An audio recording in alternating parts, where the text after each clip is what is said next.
That's a big what if. If Bangladesh and Pakistan were to reunite, it would be one of the most significant geopolitical events in modern history, carrying deep political, economic, social, and cultural implications. The idea of such a reunion, however, is highly unlikely due to historical grievances, political differences, and national identities that have solidified over the past 5 decades. First and foremost, history plays a crucial role in shaping any discussion about reunification.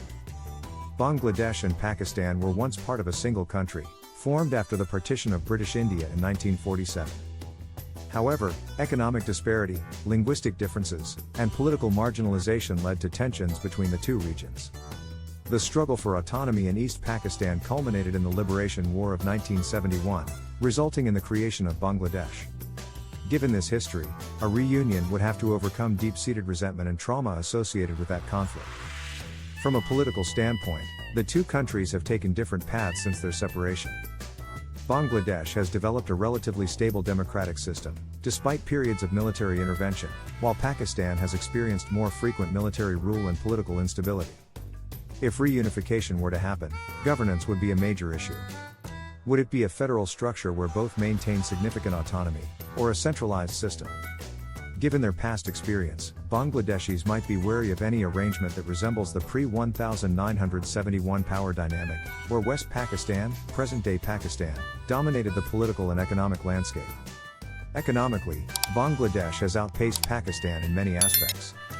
Once considered poorer, Bangladesh now boasts a higher GDP growth rate, a more robust manufacturing sector, particularly in textiles, and better human development indicators. Pakistan, on the other hand, has struggled with economic crises, political instability, and high levels of debt. If they were to reunite, a major concern would be how economic policies would be aligned. Would Bangladesh's booming economy be able to sustain the challenges of integrating with Pakistan's struggling financial situation? Would Pakistanis accept Dhaka as an economic hub instead of Karachi or Islamabad? These questions highlight the economic hurdles of such a hypothetical union. Culturally and linguistically, the two nations have distinct identities. While Islam remains a common thread, language was a major factor in the original separation. Bangladeshis primarily speak Bengali, while Pakistanis predominantly use Urdu and regional languages like Punjabi, Sindhi, Pashto, and Balochi. A unified country would face significant challenges in balancing linguistic representation and cultural inclusivity. Moreover, Bangladeshis have embraced a secular national identity, while Pakistan has leaned towards Islamic nationalism, creating ideological differences that could be difficult to bridge. Another major challenge would be international relations. Bangladesh and Pakistan currently have different geopolitical alliances. Bangladesh has strong economic ties with India and growing relations with China. Pakistan, on the other hand, has a historically tense relationship with India and is deeply aligned with China, while also maintaining a strategic alliance with the Gulf countries.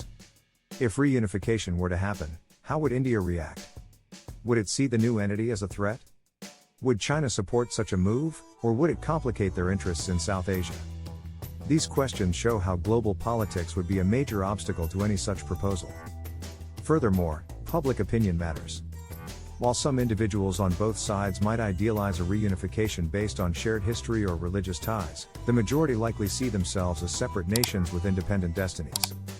Generations have grown up in two distinct national narratives, and neither side has shown any significant public movement advocating for reunification. Without widespread public support, such a move would be nearly impossible to implement. In conclusion, the idea of Bangladesh and Pakistan reuniting is more of a fantasy than a practical possibility. The historical wounds of 1971, political differences, economic disparities, linguistic challenges, and international complexities make such a scenario highly unlikely. Even if such a reunification were theoretically proposed, it would require massive reconciliation efforts, economic restructuring, and political agreements that seem nearly impossible in the current global landscape. While history connects these two nations, their futures appear firmly set on separate paths.